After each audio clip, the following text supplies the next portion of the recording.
Sonnet 116. In Sonnet 116, love is presented as something that is unalterable, fixed, and timeless. These are the respective topics of the first three quatrains, which collectively allow the speaker to boldly assert at the end that their characterization of love is accurate and truthful. However, it should be stressed that it is true love which is being discussed, the kind of love which should be behind a loving marriage. Indeed, the opening lines are a deliberate echo of the marriage rites of the early modern period. If either of you do know any impediment why ye may not be lawfully joined together in matrimony, that ye confess it. The kind of love on display is an idealized kind. Shakespeare begins with what love is not, alterable or movable, before saying what it is, a dependable, faithful guide with the ability to cheat the ravages of time. In the end, love is literally immortal, and consequently so are those in possession of the true minds. Significantly, immortality is an idea contained in a number of the other sonnets in the long sequence of 154 that Shakespeare wrote.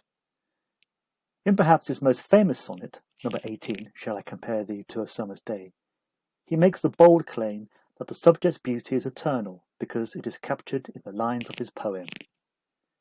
But thy eternal summer shall not fade, nor lose possession of that fair thou owest, nor shall death brag thou wanderest in his shade, when in eternal lines to time thou growest.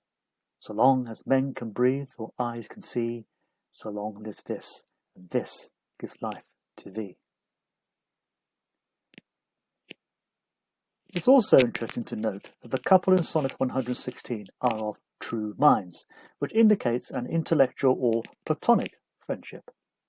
Certainly, they are presented equally. Neither one dominates or subjugates the other. It is a relationship of equals. This might even extend to gender.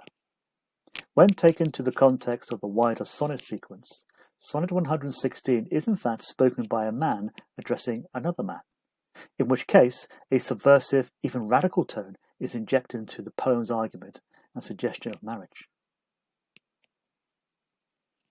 The language of the poem is a mix of the formal and less formal, which adds a note of sincerity, perhaps intimacy, to the sonnet. Structurally, it departs from the Petrarchan form of an octave followed by a sestet. Instead, as noted earlier, we have three quatrains and a couplet. This adaptation of the Italian form allows Shakespeare to use each quatrain to develop his argument, reinforcing the optimistic view of love. Therefore, the Volta doesn't emerge until the end of the 12th line, and even then it's not much of a turn. Rather, it's the straightforward assertion of confidence in this view of love. Here, the rhyming couplet reinforces certainty and a degree of decisiveness, or maybe arrogance.